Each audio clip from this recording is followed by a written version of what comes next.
So the webinar is officially begun. So hi, everybody. I'm Dr. Pradeep and Amr, welcome. And I think we are waiting for people to just join. So we just wanted to give folks a few more minutes because typically when you finish one meeting, you are running into another meeting. And so just want to be understanding of, I think everybody's getting used to this, not working at home and being in the office, or at least pretending to be in the office. So,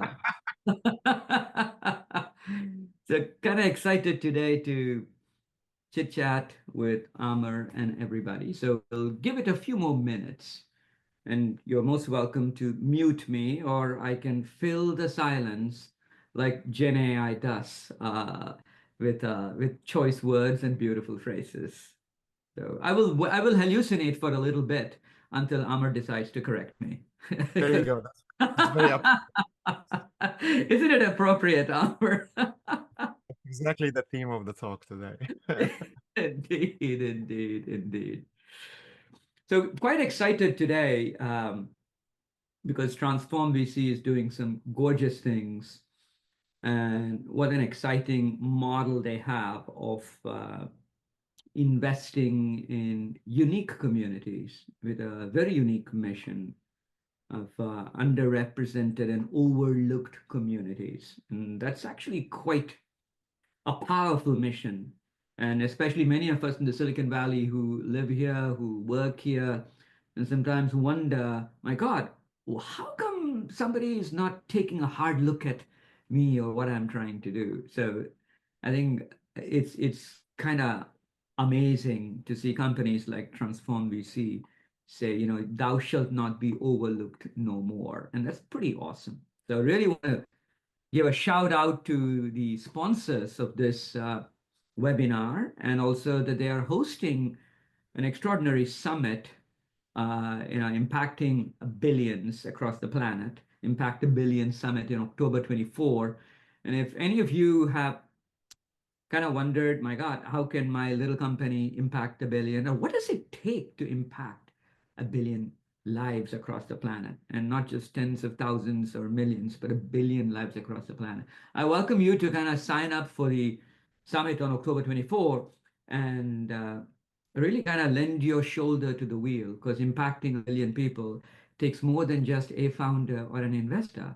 It needs cheerleaders. It takes a global community to raise these kind of companies. So cool. So we have about 30 to 40 minutes, and we want to kind of keep the formal question and answer session to about 30 minutes or so, and then invite people to ask questions of Amr, etc., and so that it becomes a very interactive sort of discussion. So Amr, are you ready to Yeah, start? 100%. Let's do So, this. yeah, so awesome. So Amar, before we go any further, just give us a little bit about who you are and what brought you here today. And really, every founder has a what I call a founder story, right? That nobody knows as to what made you decide one fine morning that you wanted to build a Vectara. Why? Why did you choose the name Vectara? Was it name of your dog or daughter or somebody? Or why did you choose the name? And what problem are you really trying to solve with it? Wow, that's a lot of stuff. So first, I'll just start. Let's keep it interactive. So you asked like 5 questions in one right there. But I'll start going over the origin story. You asked like, what's your origin story? Like super villains and superheroes, they always have an origin story. So for me, it really starts when I was very young. Like I always like to figure out how stuff works. I would like every time my dad would buy a new fridge or a new TV or a new VCR. For folks that know what a VCR is, I'll break it down to see how it works internally. So I always had that curiosity to figure out how things work and to build new solutions for things since I was young. But my dad was guiding that curiosity towards me being a professor like him. So my dad was a professor at Cairo University. Hmm. Uh, and he would always tell me, "Hey, Amr, when you grow up, you're going to be a professor like me, an academic like me." So that was my only actually aspiration in life, was to be an academic and teach. And I love teaching, but teaching is still something I'm very passionate about. That said, when I came to the US, I luckily was accepted at Stanford University. And for any of you that have been at Stanford, Stanford is such an entrepreneurial school. I mean, and again, this is like 30 years ago now, 1995. I'm aging myself. But from Excuse me, Amr. I got my PhD at Berkeley, so we have a rivalry. So don't go too far with the Stanford thing. I mean, I give Berkeley its credit. Like Berkeley initially was really focused on academia, but Berkeley over the last 10 years have been doing very well on the startups front, right? So So please Databricks, for continue. example. Please continue. Yeah, Yeah. Databricks is an amazing new company that all of us are following, and it came out of Berkeley. But Stanford back then, 30 years ago, like from day one, when you as a graduate student, regardless of which department, you could be in medicine, you could be in law, accounting, engineering, they teach you how to make a company. They actually give you the fundamentals of this is how you make a pitch, this is how you make a mission statement, this is how you do marketing, this is how you do sales, this is how you approach investors. And then they invite speakers from the industry, from founders of very successful companies to speak to us. And that very quickly makes it very tractable for you that, wow, I can do this too. This is not very hard for me. So Very that Stanford was the reason why kind of I switched from being an academic to, okay, let me be an entrepreneur. Now, going to your other question about Victara, Victara is my third company. I actually had two companies before that. My first company, I was started it while I was at Stanford, and that company was acquired by Yahoo. We were 1 year old, 5 people, and we were acquired for $9 million. So that was my first success. And then I spent 8 years at Yahoo after they acquired my company, finished my PhD while I'm working there. And then after that, I left Yahoo in 2008 and started Cloudera. So Cloudera was one of the very first big data companies. It went public on the New York Stock Exchange, and it got acquired in 2019 by a private equity firm called KKR for $5.3 billion. Now, after Cloudera, I joined Google Cloud. And people sometimes ask me, why did you just start another company? Why did you join Google Cloud? I knew, like, after my journey with Cloudera, I knew I needed the break. And this is what I tell people, like, starting companies, it's not just about hard work. yeah. All jobs require hard work, but starting companies is very stressful. It stresses you in very, very hard ways. So you need to have your system prepared for that before Yeah. you embark on one. And I needed that rest after my journey with Cloudera. But also being at Cloudera for 11 years, my view of the industry became very myopic. I was very focused just on the big data problem and what's needed for that. I wasn't seeing what's happening in the larger industry. So I was very purposeful that after my journey with Cloudera, I would take a break between 2 to 5 years at some big company to learn that. And I talked with Google, I talked with Amazon, I talked with Microsoft, and I really liked what Google Cloud was doing, and I ended up joining Google Cloud. And that Very was a very pivotal moment because that experience at Google Cloud is what, in many ways, led to the creation of Vectara. First, it's how I connected with my co-founders. My co-founders are both from Google for Vectara. But more importantly, remember the first time you tried ChatGPT a couple of years ago? Like, how did you feel? Like, share with me, Ananta, how did you feel the first time you tried ChatGPT? What was the first feelings you got? well. It was, meaning, it was unbelievably exciting, right? Yeah, it Unbelievably exciting. was Uh, unbelievable. Unbelievable is the right word to be using. Yeah, Unbelievable is the word. yeah, I believe that I felt that the Turing test was broken. yeah, yeah, It yeah, was yeah, yeah. fast, right? That So moment. that moment was just stunning, Yeah, stunning. yeah, The same time that the first time we saw a PC or we held a mobile phone in our hands or we saw the internet in action, that excitement about possibility, right? exactly. That was Yeah, the yeah, feeling I personally had. What yeah. about you? No, you're right. That's exactly it. Unbelievable was the feeling. Like it's like for the audience, the Turing test is a test that we had for a very long time, which is we will have the AI. I mean, back we now have to redo that test because of the advancements we just achieved. But the test was we will have AI when we have a system where when you talk to that system, you can't tell is this a human or is this a machine, right? This really was the Turing If test. you don't mind, Amar, I jokingly say today, the Turing's test is still not passed because when the test is done, we find that usually AI's responses are so vastly superior to the humans, it is clear that this That's was. not a human. Yeah, you can tell by how smart it is. Yeah, you're right. Wow, that's Einstein. That's not a normal human. You're absolutely right. It's like went above the test, exceeded the test. That's a very good point. So Google, believe it or not, they had something like ChatGPT inside of Google 2 years Mm, before ChatGPT came out. So in 2019, when I was there, they had a system called Mina, MENA, short for meaning. And Mina was just like ChatGPT. You could talk to it, and it passes the Turing test. It was smart. It was knowledgeable of many domains. And for me, that was the light bulb went on. It's like, wow, this is going to change the world in so many ways that we have this.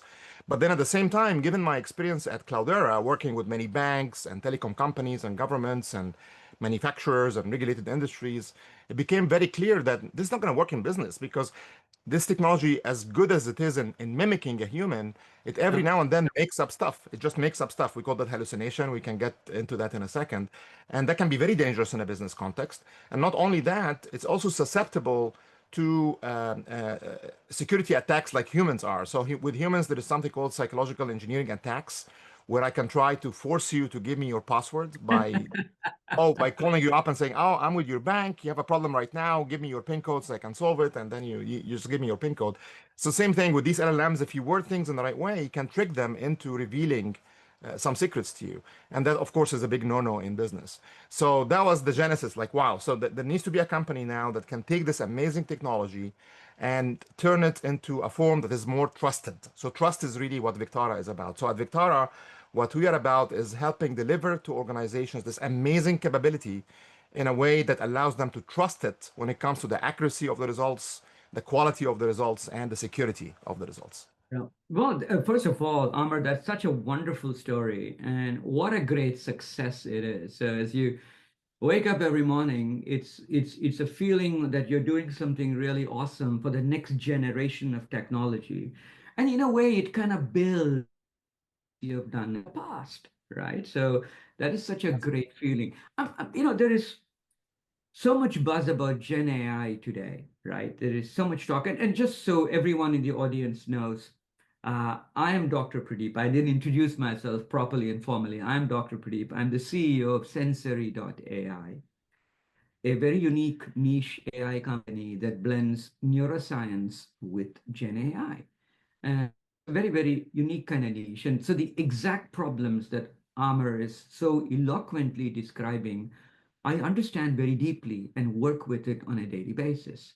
So what is particularly different or makes Vectara different from everybody else, right? The Yeah. everybody on the planet. That is what I want for you, Amr, to kind of dwell on is not the faster, better, cheaper.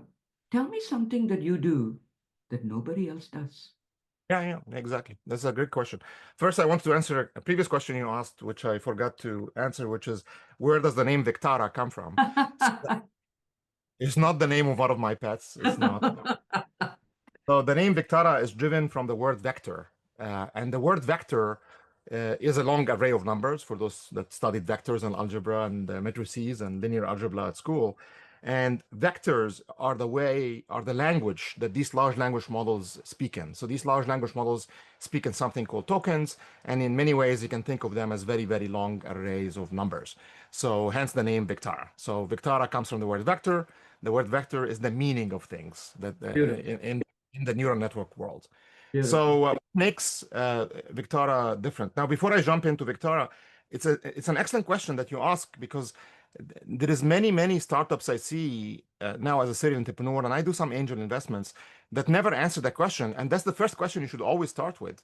There is a book I highly recommend called Good to Great. If you have Uh, not read Good to Great as an entrepreneur, I recommend you leave this seminar webinar right now, go read the book. Uh, because don't, don't do that. it highlights a number of the very key principles of how do you create a successful, great company, not just an okay company, a great company. And one of the core principles is exactly your question, which is called the hedgehog principle. And what is the hedgehog principle? First, before I explain what it stands for, the hedgehog, as you know, it's a very interesting animal that is very hard to hunt, like one of the hardest animals to hunt.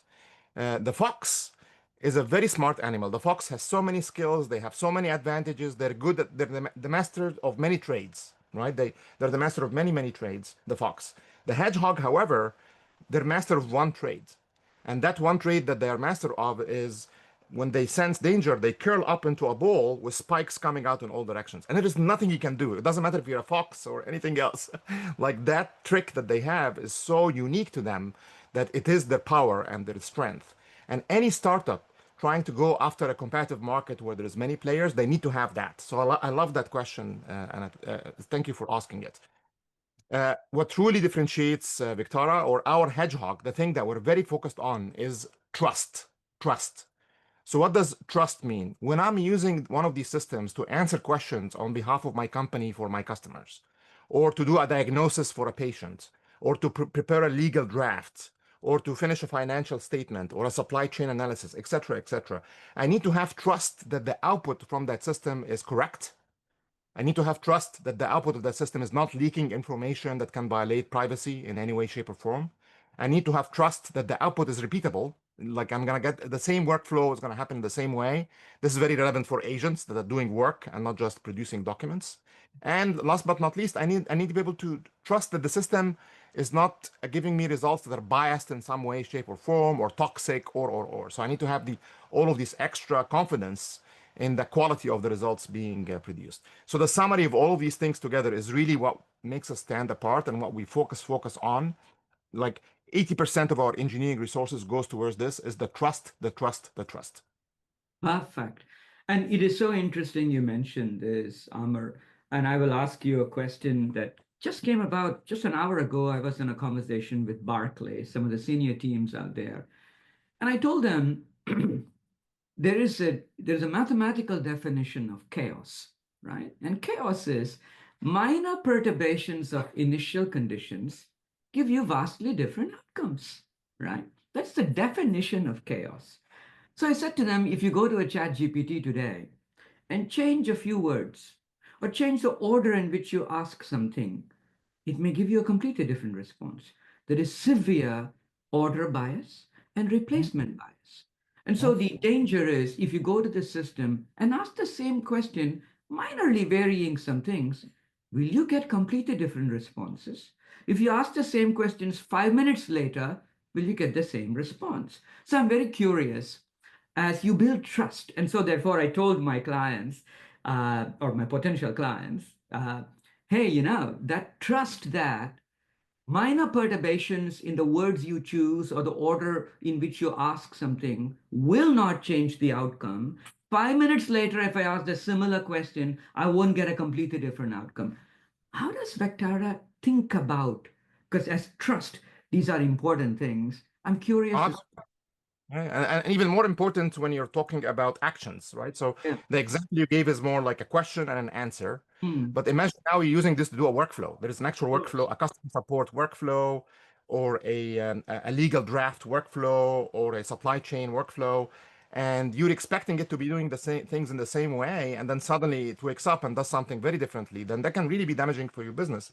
In fact, Yeah. that happened. One of the most successful AI coding startups, the name is Cursor, and Cursor was using AI to do customer support, and they Yep. had a workflow defined, it was working great. But one day that this non-repeatability kicked in, and that customer support AI kept making up new things and kicking users off the platform Yeah. because it felt now they're Yeah. violating the rules of the Yeah. customer support. So absolutely agree with you. You need to have that repeatability, and Now, that's what this we. particularly becomes important with agents, isn't it? Building Yes, reliable. even more important. Yes, even more important with agents. You're absolutely right. Yes. What is Vectara's unique approach, if you may, Yeah. without revealing too many things, on how you help build reliable agents? Yes. So first, I want to describe at a high level the stages of use cases that we're going through as an industry, Sure. and then I'll answer your question immediately after that. So the first stage, which was last year, I call it the question answering stage, right? Yeah. That's where you have ChatGPT, you ask a question, you get back an answer, and it's way better answer than if you search on Google because you don't have to go look through 20 links. The answer is right there. So that's the first stage. And that stage inside of companies is very, very good for customer support. Anything where you have customer support, whether that be for employees internally, like HR systems, or for customers externally, this is perfect. The second stage, which is the stage we're in right now, is what's called the document generation stage. So the document generation stage is where you're taking a very complex workflow of an existing knowledge worker, and they took 6-8 weeks to prepare that document, and now with these AI systems, you can prepare that document in a matter of minutes, right? This Yeah. is very similar to deep research on ChatGPT or Gemini if you have used that. But imagine that now inside of your company for loan origination, or for generating a legal draft, or for generating something for a patient, etc., etc. The next stage, which will start happening next year, we're seeing the beginning of it this year, but I really see it happening next year, is the agent stage. And that's where we have things now, systems that are not only producing a document that you're looking at, no, they're taking actions. They're Yep. reversing a wire transfer, they're Yep. doing a credit card transaction, etc., etc. So, to answer your question, how do we get these systems to be a lot more reliable in how they do Yep. things? It goes back to why do they hallucinate? Why do they make up stuff? They make up stuff because these systems are probabilistic in nature. They're very, very probabilistic in nature. So any knowledge that you put inside of them, there is always going to be a chance that as they are retrieving that knowledge, they're going to guess it wrong. They're going to literally guess it wrong. When I say guess, I really mean guess because it's all probability at the end. That's what they're doing. Now we try to fine tune them and train them a lot to always be right, but there is always that margin of error. That margin of error in guessing can be anywhere without assistance, can be anywhere from 4% on the low end to as high as 50% on the high end. It can be a lot, actually. So one of the tricks to get these systems to be a lot more guess less is what I call open book versus closed book. So what does open book mean? And this is really what RAG is about.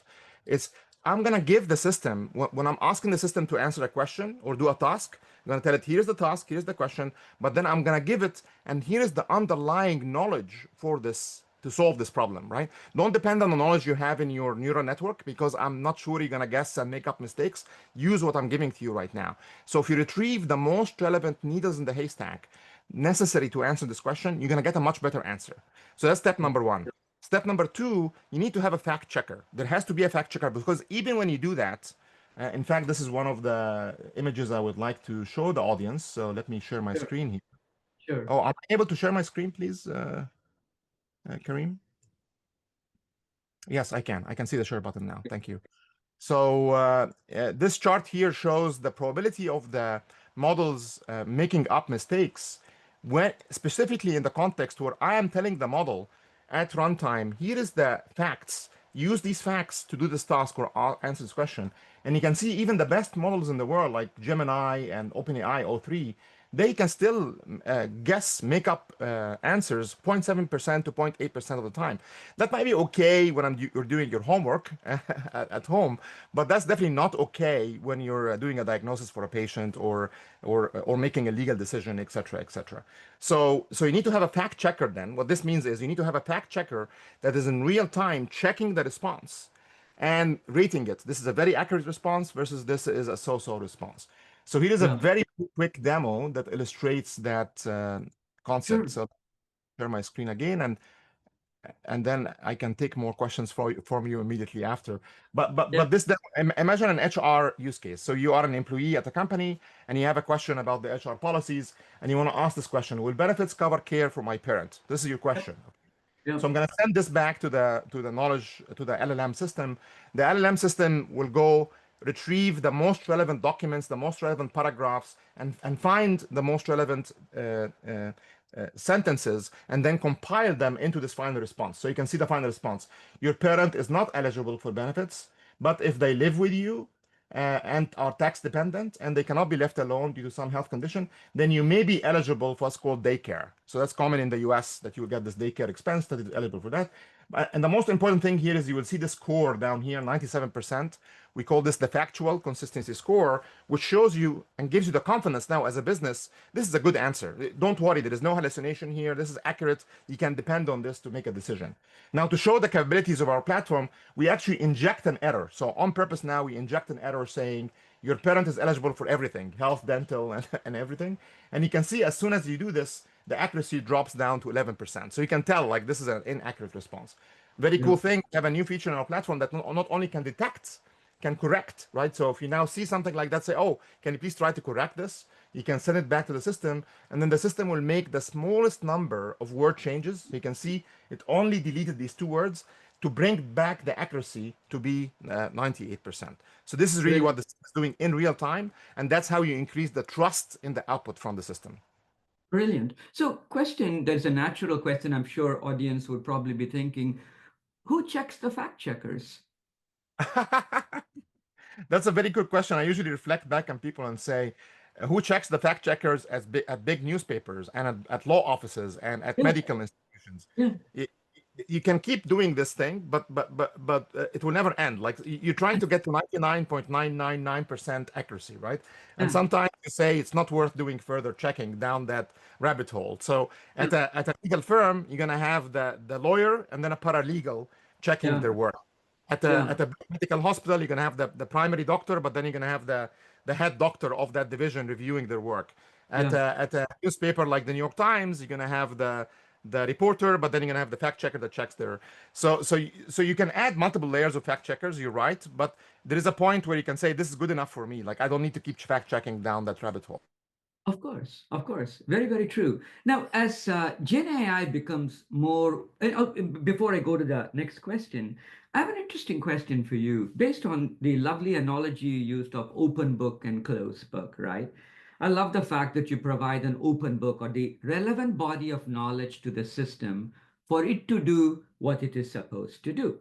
Are you there, Amar, or you look a little frozen? Is or am I the only person? Hello. No, Amr did freeze. Hopefully he'll be back soon. Okay, all right. So while we are waiting for Amr to come back, the question I was going to ask Amr is that if it is a, uh, okay, I think Amr has disappeared.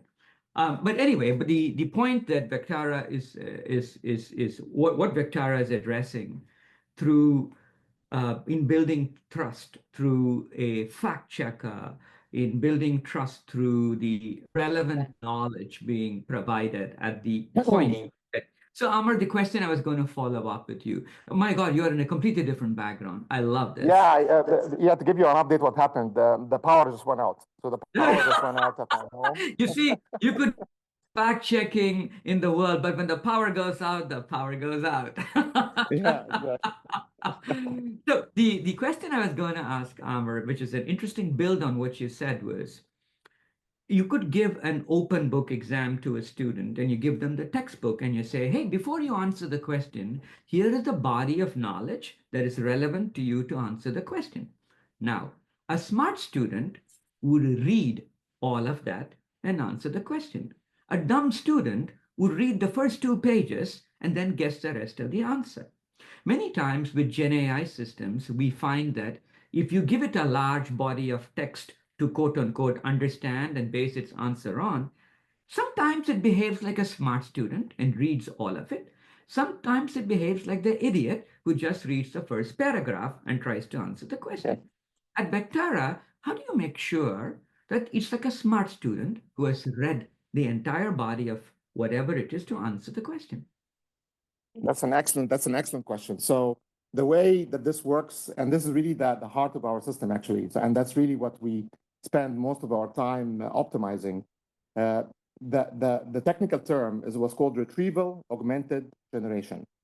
So you're doing retrieval first, and then you're asking the student, meaning the LLM in this case, to answer the question. And the genius of that retrieval step is how can you do the retrieval in a very accurate fashion to only retrieve the minimum set of most required needles in the haystack relevant to that question, to not overload the student with everything. Because you're right, if you give the student everything, if you give it, here is the 100 books, go ask my question, then now it gets confused actually. Well, this is too much and I'm not sure which one is the right answer.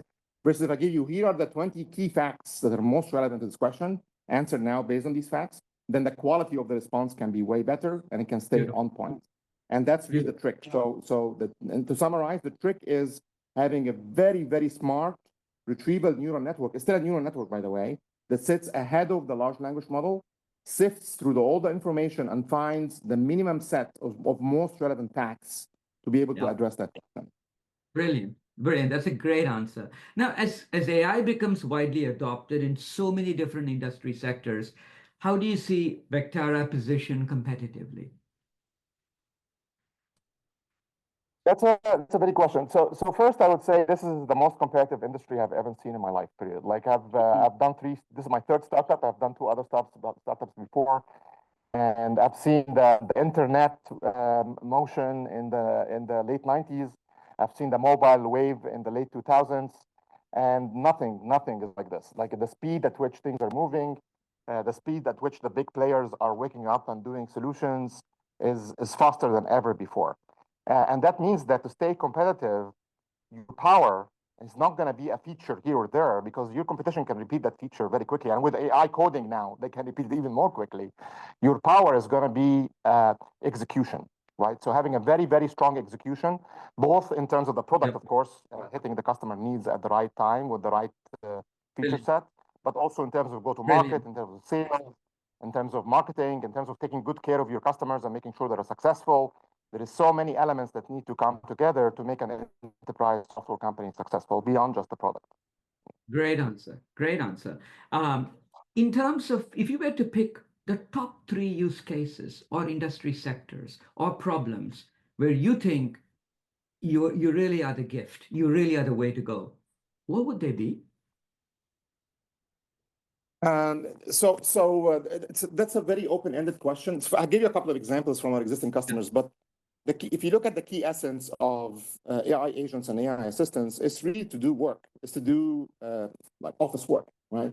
And when you say, okay, if you have a system that can do office work, what can that be? It's really everything. There is like at the end of the day, most of our jobs are about reading information, compiling it into output, and producing it back. And that's exactly what these systems can do. So some of the early use cases, I mentioned that support, right? So customer support absolutely right now solved with this technology. I had a demo I wanted to show with a voice bot that is a clone of my voice, but unfortunately now with if the network comes back, maybe I'll try to do it. But customer support is solved 100%. You can now have a live customer support conversation. You wouldn't even know that the other person on the other end is a chatbot, and it would give you better answers than a human. And it will not get upset. Like you can get upset, you can scream, and it will try to calm you down. It will never get kind of confused about how to address you. So that's a killer use case. And everybody is doing that right now. So that's one of the most important use cases right now. The second set of use cases after that are what I refer to as a document generation use cases. And that's where you have a workflow where in that workflow, you're analyzing 10, 20 documents, including databases, to produce a final document. For example, loan origination. Loan origination is what banks have to do before they give a loan to a company or to a person. They have to analyze a lot of information about them, produce this final document that is now going to be the document with which they decide what's going to be the loan terms, et cetera, et cetera. That loan origination process of producing that document, or KYC is another one that some of you might be familiar with, can take anywhere from a week to 3 weeks to produce with a human. With this technology, you can finish producing the documents in 10 minutes. Right? So the document is done. And now the human reviews the document for accuracies. I mean, we try also with our Guardian agents to enforce accuracy, but the human now needs to review it further.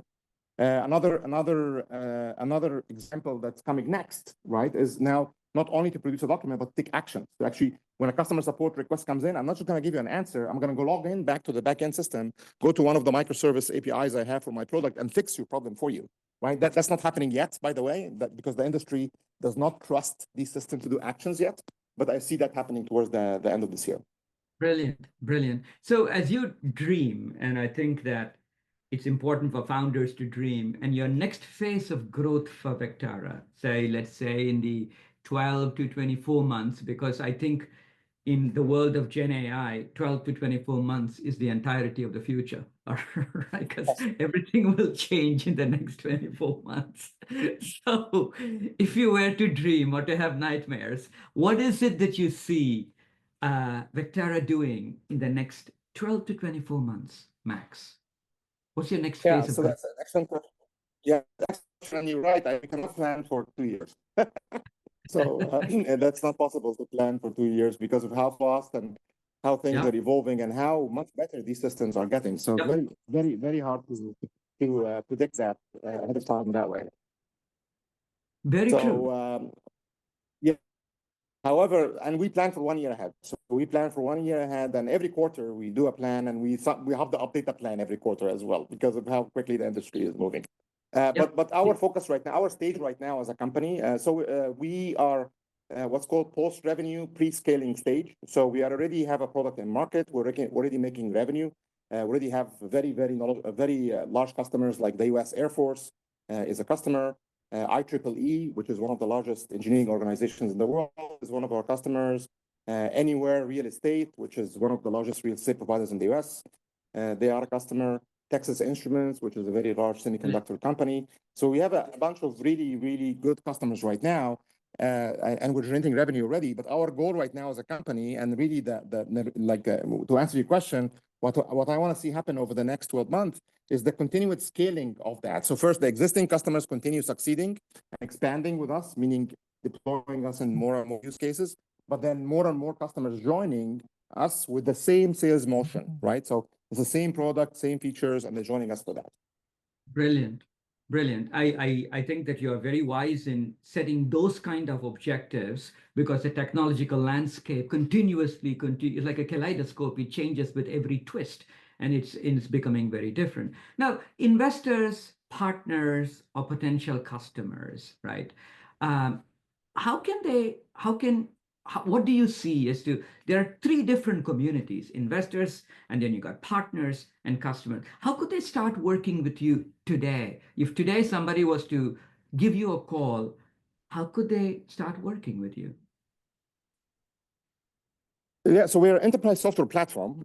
So we have a standard sales-led enterprise sales motion. So I would say any enterprise really interested to try out our platform, the easiest thing to just go to our website, and you can sign up and try out the product. You can also contact sales or email me. Just email me directly. So Amr, AMR @vectara.com, and we'll get you going. And the way that we get going, we have a conversation with you. Many of the customers, some customers already started deploying RAG, building their own custom RAG systems, and now they want to make it more production, more repeatable. So those customers, the conversation is more about, this is why our platform is better. This is how scalable it is. This is how accurate it is. But there is some other customers that are more like, I don't know what to use this for. Like everybody's telling me I should be using GenAI, I should be improving my efficiency with GenAI, but I don't know what's the right way to deploy it.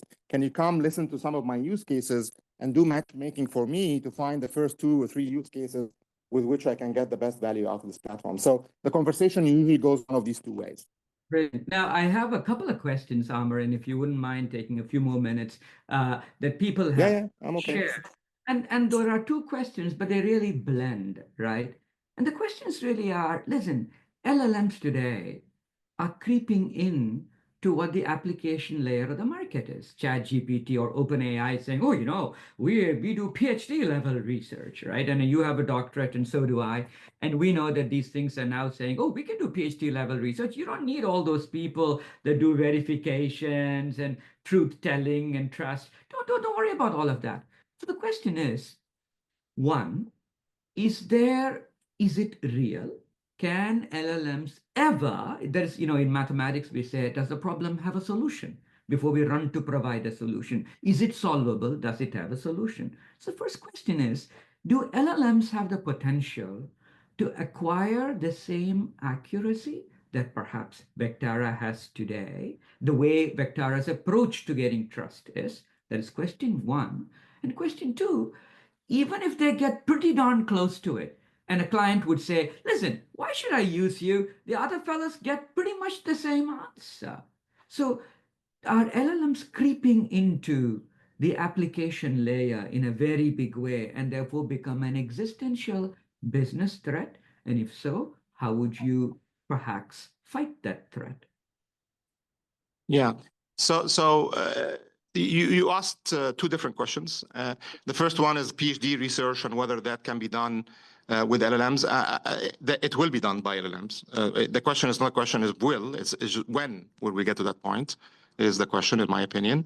And the reason why, just looking at how fast the advancements are moving. Like, again, just 2 years ago, not even 3 years ago, if you used any of the image generation LLMs, they would generate an image with a hand with 7 fingers, right?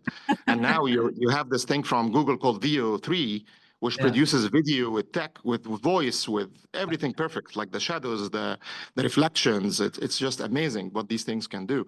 So if you keep watching that trend, like, it's hard to say it's not going to happen. I think it will happen, and it's just a question of when will it happen.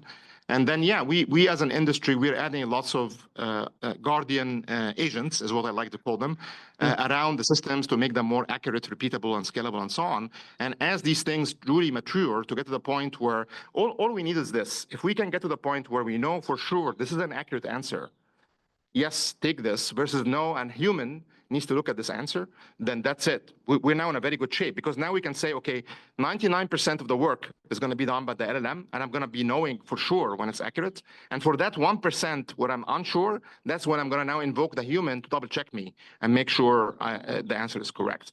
And if you do that, then now that means 100x increase in productivity, right? If we can get to that point, and that means 100x increase in productivity. That PhD researcher will be able to finish their work 100 times faster, et cetera, et cetera. I mean, one of the amazing stats, like, we have this in some domains, obviously, with custom-made LLMs, like AlphaFold.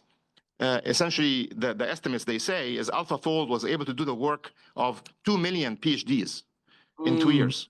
2 million PhDs. Because it was able to fold 2 million proteins in 2 years, and it usually takes a PhD 5-6 years to fold 1 protein. So yes, if you extend that and we can really fix that across many domains, it will happen for sure. No question about it. Your other question was about the application layer. You are absolutely right. The application layer will get disrupted significantly in the next 5 years. And it's not just because of LLMs, by the way. It's because of coding agents, right? The coding agents are now getting so advanced that they can write the application code with very high accuracy, right? On the back end, for back end distributed systems, they're still not there. But for front end UI kind of tasks, workflow kind of tasks, they are so good right now. So what I see happening, and by the way, this is not just me, like Satya Nadella from Microsoft is saying the same thing, Sam Altman is saying the same thing, is companies will start to build their own front ends internally. They're not going to be buying applications. They're going to build their own front end for the applications. They still need they still need the infrastructure, the RAG systems like we provide, the database systems like Snowflake provides, or MongoDB. They still need these building blocks. But as far as the app itself, the application tier, that is going to be disrupted significantly in the next 5 years. That's a great answer, Amr. And I think if I was to summarize what you said in a very rough but maybe an interesting analogy, all LLMs today are making spectacular headphones, amazing sound, crystal clear, beautifully delivered, etc. But the customer needs not just great sound delivery, but noise cancellation. In a way, I find Vectara, I find what Vectara offers is noise cancellation. So it's not enough. Yeah, I'm going to use that. I'm going to use that now, if you don't mind, in our marketing, Ganata. That's a very good analogy. It helps me understand what you do, which is not just you have amazing headphones, you need noise cancellation. And that's something that seems to provide, and there will always be a need for that. So listen, it is we have taken more time, and I really appreciate you. And there's one more question. Reports are saying that 95% of the AI generated of the internet content will be generated by AI. And if LLMs are training on that, they're really training on the dog food they created, right? I agree. That's a big issue. And Google is one of the best advocates for how to fix that problem, where they are pushing very hard that anything that's generated by AI should have a special watermark hidden inside it. For Google, they call it Synth ID, that make it clear that this was generated with AI. Otherwise, at some point, the AI systems won't know what was generated by AI or not. And if they start training on their own garbage, then now that garbage will get amplified in a very significant way, and we'll have everybody showing with not 7 fingers, but with 12 fingers on each hand, and that can be a major, major problem. So I agree with your with that question. Now, I have to point out, when we are doing our job, we're not doing it for the public internet. We're doing it for organizations within their own data sets internally. So there is less of that problem. But I agree with you 100% that as we roll forward the next 5, 10 years, if we keep using these systems to generate videos and images and text, and we need to have a way to delineate what was made by a human versus what was made by a machine. Yeah. So I think there are a few more questions, but I think we have exceeded the time that we have taken used you, Amr, for. But if you wanted to answer one last question. I'm okay. I'm yeah, okay. so the question is, which industry you believe AI agents will disrupt and transform entirely? Pick one. My immediate gut reaction is every industry. Like asking that question is saying, which industry will need to adopt software 30 years ago? Like imagine 30 years ago, we say, which industry will need to use apps on their phone? Like every single industry, even if you're a small mom and pop shop in some corner, you'll be using an app to do something. So I think the same thing will happen here. Like this is going to be impacting every industry. It's hot right now. We say AI this, AI that. But 5 years from now, this is going to be expected in every single technology that we work with. Now, the early adopter industries, like in terms of technology, they tend to be the consumer e-commerce kind of applications. So if there's an industry where I think we're going to be, and we're already seeing this already in consumer e-commerce retailers, but then very quickly thereafter, financials, they show up right away. Yeah, I agree with you, and I think that while every industry may go after will be forever changed, the notion of personalizing search experiences. Or if I wanted to go buy, 2 days ago, I had to buy a dining table, and it was not easy. I would love to have told somebody, my executive assistant, this is what I'm looking for. You go do the rest. Find where all the deals are, shop, pick the best deal, enter a bidding war, do the right thing, and have it be delivered and have it a white glove service, because I can't assemble anything. That's what I would have preferred to have told an agent. So I have a feeling that how people shop today, this entire world of e-commerce, is about to undergo an extraordinarily rude transformation. And everybody that went to PDPs and everything, product display pages showing 10 million products to the consumer, who are thumbing through page after page like a mindless zombie looking for a blender. My God. Right. So I think that the world of e-commerce, as you point out, is going to be a place where AI agents will kind of be different. I got one other question. Do you think the moat for models will become hardware? Who has the more processors or labeling? Who can filter through and massage the data the best? Simply put, is it a case, who's going to win the game? The person with the most. Execution. I mentioned this earlier. It's sorry to interrupt you.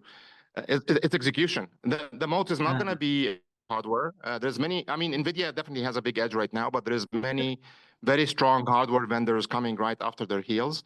And if you look at history, like I'm a big Intel was a mode for the internet wave, and they're still important, but they're not the wave. Like the wave is the applications. They did very well at the beginning of the wave, but the true wave is the applications that get built on top of these things. Labeling data is great and everything, but many people can do that. It's not very hard to label data, so it's not like a huge thing. The mode at the end of the day is going to be execution. Are you able to execute very well? Are you able to focus on your core, the hedgehog, and make sure you're differentiated there? And second, are you able to really execute well in terms of taking care of your customers? On the enterprise software side, that means really giving them gold glove treatment. On the consumer side, that means giving them a product that they just fall in love with. Like ChatGPT right now, to all of our surprise, they're doing so well, not because of how better their LLM is. They have a good LLM, but it's on par with Google. It's on par with Anthropic. The reason, and Copilot from Microsoft, the reason why it's doing so well is their brand and their execution. They actually have a very, very strong brand. People now love their brand. They actually talk, like they think of ChatGPT as the way to do LLMs. And that goes back to execution. So if you ask me, why is OpenAI winning? It's not because of their technology. Technology is necessary, but it's not sufficient. It's because of their amazing execution. And you're so right, Amr, because if you think of the LLM as the next generation of a human operating system, right? And so you think of the LLM as an operating system, and you are going to build applications around it. And as with any operating system, they will eat a little bit of the applications, bring them back into the operating system, as Apple does. You know, what used to be an app sitting on iOS is now part of iOS, right? It's a natural kind of thing that cannibalization does happen. But if you think of the OS, the LLM as the next generation OS, it's not surprising that Johnny Ive Exactly. has now come to join Sam Altman. Because if this is the next OS, it's only natural that the designers who always gather around an OS, like bees to a flower, you find the Johnny Ives of the world are gathering around the OS. It seems to be a natural progression, doesn't it? Right? Anyway, Totally. I was not Amr, it surprised was, by it at all. I was not. yeah, yeah. And if I might be given just a second to conclude, like I just want to conclude from Yes, my side. please. Would that be okay? Yes, Yeah. please. So to conclude this, to conclude this whole long segment, just when it comes to Vectara specifically, for the folks listening in, Vectara, what we offer is an AI agent, an AI assistant platform that allows you to integrate this technology in business with the confidence of accurate results, with the confidence of security and no leakage of private information, with the confidence of repeatability, that I'm going to get the same answer in the same way over and over again. And that can be used to automate workflows, that can be used to increase efficiency, that can be used to save costs in terms of customer support. And if you're curious how you can do that with us, please reach out. Absolutely. Sorry for this message from our sponsor. No, it's wonderful, and thank you so much for reiterating the high points. And I also wanted to leave the people that are listening with the key thing Amr began with, which is trust. How do I build systems I can trust to be compliant, to be reliable, and to always give me answers, the same answers every time I ask it? Thank you so much, Amr, for joining us and sharing the incredible journey of Vectara. Wish you amazing success, and those that listen to it should care to invest, should care to partner, and should become customers of Vectara, the noise cancellation system in the world of AI. All right. Thank you. Yeah, Thank you again, my very much. email, Amr, AMR @vectara.com, for those that want to reach out. Cool. Thank you, Anand. Brilliant. And I'm Dr. Pradeep, the CEO of Sensory.ai. And I wish you all a wonderful, wonderful, happy Tuesday. Cheers. Goodbye.